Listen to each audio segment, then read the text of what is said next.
대통령이 설 사면, 특별 사면을 발표했습니다. 여기에 김관진 전 국방부 장관, 김기춘 전 대통령 비서실장이 포함이 됐는데요. 전체 980명 사면 대상자 가운데 야권 정치인은 딱 3명. 형평성 논란이 또 있는 것이고요. 무엇보다 더 큰 포인트는 앞서 말씀드린 김관진 전 장관의 경우에는 단 하루도 감옥살이 한 적이 없어요. 그리고 사면까지 받은 이런 상황인데 어떻게 보십니까? 이번 특별 사면에 대해서. 여기에 뭐 상당히 많이 풀어줬습니다. 언론인들도 있고. 몇 가지 문제점을 짚어볼 수가 있는데요. 예. 가장 큰 논란이 되는 그 지점은 대통령으로서 사면복권을 행사했는데 사면복권의 그 대상자 중에 상당수가 그 대통령이 옛날에 검찰에 있을 때 잡아넣은 사람들이라는 거죠. 맞습니다. 그러니까 본인이 잡아놓고 본인이 대통령이 된 다음에 사면복권을 하는 이 형태가 모순된 거 아니냐 이런 생각이 들 수 있고 방금 언급하신 대로 여야 간의 균형이 너무 안 맞는다. 그건 분명히 그전에는 대충이라도 맞췄었거든요. 뭐 그게 숫자가 됐던 어떠한 정치적인 비중에 있어서도 아주 똑같지는 않더라도 얼추 맞게 했는데 이 정도 대규모 사면을 하면 야권에는 사실은 복권 받을 사람이 있잖아요. 대표적인 게 김경수 전 지사 같은 경우에 이 정도면 이번에 복권에 포함시켜줬으면 그래도 야권에서 지켜보기에도 뭐 얼추 그냥 신경은 좀 썼네 이런 평가를 받을 수 있을 텐데 그런 부분은 없어요. 그리고 또 논란이 될 수 있는 게 이번에 사면 복권 받은 사람들 중에 지금 출마설이 도는 사람들이 있거든요. 맞습니다. 공천 신청을 낸 사람도 있고. 야 이거는 정말 충격적이에요. 왜냐하면 미리 알지 않았으면 이게 가능하냐. 그것도 그렇고 불과 몇 달 전에 강서구청장 보궐선거를 똑같은 패턴으로 했잖아요. 대법원 확정되자마자 사면복권 시켜서 그 사람을 다시 후보로 냈잖아요. 맞습니다. 그러다 그 선거 망했잖아요. 근데 이번에 또 똑같이 한다는 거예요. 재방송. 그래서 저는 이게 가능한가 과연. 근데 사실 저희 기자들 취재할 때 김태호 후보가 사면복권 받아가지고 출마할 거다라는 얘기가 그 이전에 여름 전부터 돌았었어요. 본인이 또 그렇게 본인이 또 막 얘기도 많이 하고. 그러니까 사실 이 패턴이 계속된다고 한다면 일단은 심각한 자기 부정이잖아요. 자기가 수사해가지고 다 감옥 보낸 사람들을 또 자기가 또 다 사면복권 시켜주고. 아니 그거 플러스 이 단기 기억 상실이 아니고서야 그러다가 망한 게 불과 몇 달 전인데 그렇죠. 이번에 또 한다고요? 아니 그렇게 이해가 안 돼요. 상식적으로 사실 정말 그 사람이 공천을 받아서 어디가 됐던 뭐 비례대표라도 출마를 하게 된다면 아니 이렇게 경험치가 전혀 쌓이는 게 없나 이런 생각이 들죠. 단기 기억 상실 수준 아니고서야 이런 판단하기 어렵다. 그렇죠. 강서구청장 선거는 선전포고였던 것이고요. 선전포고 하고 나서 엄청나게 세게 두드려 맞았던 거죠. 그러니까 국민들한테 선전포고를 한 겁니다. 우리는 아무리 잘못했더라도 우리 패밀리들은 살려줘가지고 다시 내보내겠다. 우리 대표로 내보내겠다라고 하는 선전포고였는데 거기를 대패당했으면 앞으로 이런 행동을 안 했어야 되는 거 아닙니까? 근데 이렇게 한 번 더 국민들께 사면 복권 시켜가지고 총선에 내보내서 국민의 대표로 앉히겠다라고 하는 것들은 기본적으로 국민들에 대한 이해를 하지 않고 아무 얘기도 듣지 않겠다라고 하는 것에 지나지 않아서 그때가 선전포고였다면 이제는 전쟁 수준일 거다 저는 보고 있습니다. 그러니까 대통령실이 개입을 이번 총선에 절대 안 한다고 하지만 이런 방식으로 들어오는 것은 대통령실이 직접적으로 지휘하겠다는 것으로 보이거든요. 그러니까 사실상 그 김장겸 전 MBC 사장 같은 경우에도 출마설이 돌고 있는 거 아니겠습니까? 뭐 이런 분들 방송사 간부들이 다 이번에 사면 복권이 되고 했기 때문에 앞으로 어떻게 될지 봐야 되는데 정부에서는 이런 해석이 나왔어요. 과거에 잘못된 관행에 따른 직무 수행으로 처벌된 전직 주요 공직자, 여야 정치인, 장기간 언론인으로 재직한 언론사 경영진 등을 사면함으로써 갈등 극복과 화해를 통한 국민 통합을 도모한다. 국민 통합 차원에서 했다는 거거든요. 야당은 3명. 아유, 대통령 내용을 보면 없던 갈등도 생기게 생겼어요, 지금. 내용 보면 어떤 갈등도 생기게 생겼다. 갈등 풀려면 대통령만 결단하면 갈등 바로 풀립니다. 네. 여러 가지 문제들이 있지 않습니까? 예. 지금 오늘도 저 아침에 기자회견하고 왔는데 네. 최수근 상병 국정조사건 네. 이거라도 받아주면 되는 건 아닙니까? 이태원 참사 특별법 그거라도 받아주면 갈등은 보합이 돼요. 네. 대통령이 자기가 불편한 게 조금이라도 있더라도 받아들이는 경우는 있구나라고 생각하면 되는데 네. 그런 것은 전부 거부권하고 받아들일 생각조차 안 하면서 네. 이렇게 뭐 사명권을 해가지고 갈등을 보합한다?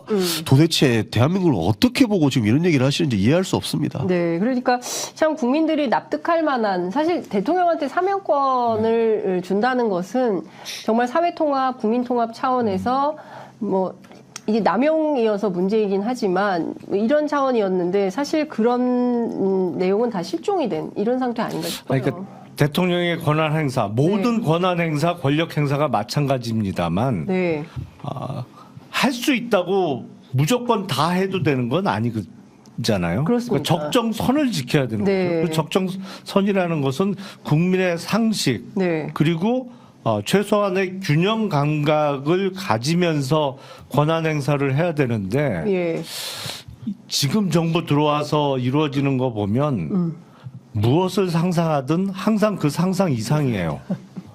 그런 게 참 이해가 안 되는 측면이 있어요. 네. 자, 지금 그 여야 공천 관련해서 한창 뭐 뉴스가 쏟아지고 있는데요. 민주당도 1차 경선 지역 대상 단수공천이 발표가 됐고요. 국민의힘 같은 경우에는 다선 중진인 서병수 의원, 부산 진갑에서 어디죠? 그 민주당 전재수 의원이 있는 네. 북강서 갑으로 이동하기로 했고요. 김태호 의원도 아마도 김두관 의원이 있는 경남 양산에서 이제 두 분이 함께 경쟁을 할 걸로 보입니다. 그 밖에도 뭐 여러 국민의힘의 삼선 의원들이 다른 네. 지역으로 이동할 가능성이 높고. 조혜진 의원도 지금 아마 예, 조혜진 의원. 고민은 하고 있는 것 같은데 옮겨가지 않을까 싶어요. 안 받으면 컷오프. 뭐 이런 그렇죠. 얘기가 나옵니다. 이거 받아야지 안 받으면 컷오프다. 네. 그런데 조혜진 의원 같은 경우에는 사실 무소속 한번 출마했다가 떨어진 경험이 있지 않습니까? 근데 또 어디로 가냐. 이게 되게 막막해 하시는 것 같더라고요. 이 지역구 옮기는 게 되게 어려운 문제인 것 같아요. 네. 예. 근데 그래도 지금 국민의힘에 있는 많은 현역 의원, 특히 영남권에 있는 분들이 네. 사석에서는 개혁신당에 대해서 고맙다고 말씀하시는 분들이 많아요. 개혁신당의 존재 때문에 그래도 많이 자제하고 있는 편이다. 예. 저쪽에서. 그 옛날 같으면 이분들이 훌륭하지 않아서가 아니고 예. 옛날 같으면 그냥 컷오프 시켰을 텐데 네네. 그래도 옮겨갈 기회라도 주고 예. 그리고 컷오프 하려는 대상이 줄어든 거는 틀림없다. 예. 왜냐하면 막 했다가는 옮겨갈 사람들이 생길까봐. 네. 그래서 최대한 지금 자제하고 있는 형편인데 예. 그래서 개혁신당한테 고맙다.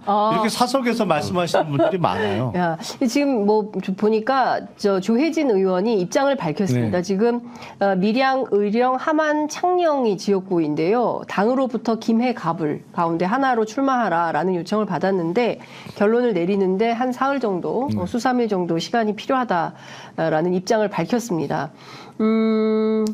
가겠죠? 이건 간단 얘기죠. 네, 그렇죠. 간단 왜냐하면 얘기죠. 안 갈 거면 네. 이런 입장문을 안 내죠. 네. 바로 반발을 하거나 네. 뭐 할 텐데 네. 이렇게 한 며칠 정도 텀을 두는 이유는 네. 지금 있는 지역구에 대한 당원들과 주민들에 대한 일종의 예의 차리기라고 보여요. 네. 그래서 제가 가란다고 바로 옮겨가면 기존 지역구에서는 뭐냐, 어떻게 이럴 수 돼요? 그러니까 있으니까. 제가 예. 고민하는데 예. 어쨌든 이 모양새를 갖춰서 네. 고민하다가 어쩔 수 없이 제가 떠나게 됐습니다. 네. 라는 이야기를 하기 위한 예. 빌드업을 지금 하는 과정으로 보입니다. 네.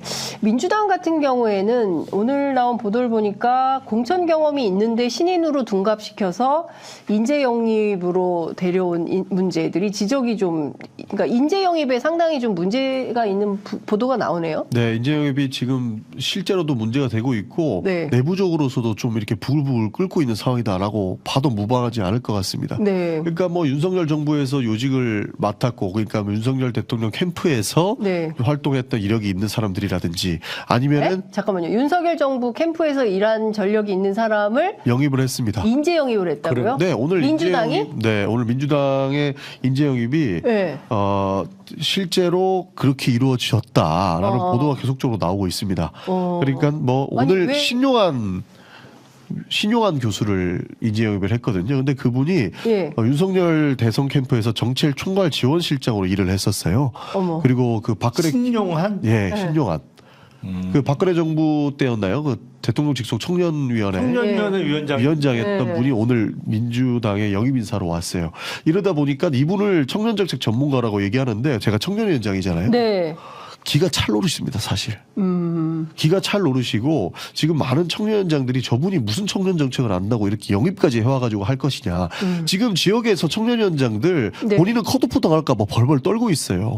근데 이런 분들 인재 영입으로 데리고 와가지고 우리 대대적인 인사입니다라고 이렇게 홍보를 하고 있으니까 기존의 민주당을 지키고 있던 사람들이 어떤 비판을 안 하지 않을 수 있습니까? 네. 그분들도 지금 무언가 행동해야 되는 건 아니냐 하는데 당에 그래도 이제 기조가 있고 어떤 흐름인지를 좀 지켜봐야 되잖아는 중재적 여론도 있어요. 네. 그렇지만 이런 부분들은 비판받아도 마땅한 부분이라고 생각을 합니다. 아니 문재인 정부 출신들 그렇게 출마하지 말라고 하면서 윤석열 정부 사람을 데려다 쓴단 말입니까? 앞뒤가 안 맞는 거죠. 그 더불어민주당의 인재영입위원장은 이재명 대표가 겸임하고 있지 않나요? 오, 대표께서 모든 것을 결정을 하지는 않으니까 네. 아마 그 밑에서 조율하는 과정 중에 네. 뭐 우리 정부 있던 사람도 저쪽으로 가는데 우리도 못 데리고 오겠느냐 이런 생각을 가지고 있었을 텐데 이현주 의원 문제는 어떻게 됐습니까, 진짜? 아직 정리는 안 된 것 같습니다. 근데 오려고 하시는 것 같고 네. 그러니까 기본적으로 저희는 국민의힘과는 좀 다르다라고 자부했던 것이 모든 결정이 민주적인 결정 과정이 있어야 된다는 거지 않을까. 공천이라고 그렇게 얘기를 그렇죠. 근데 이제 인재영입은 또 그렇게 되다 보니까 네. 이게 분명히 실무선에서 어떠한 그 정책적 아니 뭐 정무적 고려 과정이 있었는지 모르겠지만 네. 쉽게 받아들이기는 어려운 상황입니다. 네. 어떻게 보십니까, 의원님? 제가 보기에는 인재영입위원장부터 교체를 좀 하셔야 될 것 같은데. 아니 잘하실 거 아닙니까, 그 교수님을? 아, 잘 알죠. 예. 어떤 분입니까? 민주당에 적합한 인사입니까? 왜 갔을까요, 민주당? 아니 근데 사실은 네. 저하고 같은 학번이고 네. 잘 알아요. 네. 사실 친구예요. 아. 근데 글로 갈 줄 몰랐어요. 청년 정책 전문가인가요? 글로 갈 줄 아니, 몰랐어요. 저는 거기가 더불어민주당 갈 거라고 생각도 방금 전까지 생각도 못 하고 있었어요. 와. 저희도 오늘 발표라고 알아가지고 굉장히 좀 많이 당황한 건데 예. 이게 당에다가 의견을 한번 물어봐야 되는 상황으로 네, 아니 판단하고 있습니다. 그동안 당에서 헌신한 사람들은 다 지금 컷오프 되고 보좌진 출신 뭐 당직자 출신들 컷오프 많이 됐던데 네. 예, 아니 그런 그러니까 컷오프- 문재인 정부에 있던 주요 인사 중에 윤석열 정부 탄생에 책임 있는 사람들은 못 나오게. 못 나온다라는 네. 취지로 얘기를 했잖아요. 네. 그러니까 당장 대통령 비서실장 출신부터 거기에 걸리는 거 아니냐 이렇게 얘기가 예. 나오고 있는데 정말. 진짜 뜬금없네. 저희도 상황을 파악하고 있습니다. 김용남 의원님 굉장히 충격받으신 것 같아요. 글로 갈진 진짜 몰랐다. 네. 예, 그분이 평소에 어떤 정책적 스탠스였기에 이렇게 말씀을 하시는지 저희가 좀 확인 취재. 근데 이제 그분들이 그분을 모시고 오면서 얼마나 훌륭한 분인지 저는 잘 모릅니다. 그리고 네. 윤석열 정부에 실망해서 당연히 오셨을 거라고 생각하니까 대승적 차원에서 인재 영입을 했다고 봐요. 네. 근데 이제 당 안에서 있었던 이 많은 청년들은 네. 저분이 어떻게 청년정책 전문가라고 하면서 영입을 될 수 있냐. 실제 청년들은 매일 그 지역위원회에서 의자 나르고 네. 물도 오고 그다음에 다 총리 다 하는 이렇게 헌신하고 있는 당의 지킴이들이 있는데 네. 이렇게 인재 영입을 갑작스럽게 데리고 오면서 네. 할 수 있냐 하는 참 네. 서운한 감정들이 있는 그러니까요. 거죠. 물 떠오고 의자 나르고 예? 다 이렇게 헌신했는데 그런 분들에 대해서는 컷오프되고 실제로 이제 이런 분들을 모셔온다. 좀 여러 가지 면에서 좀 살펴볼 대목이 있는 것 같습니다.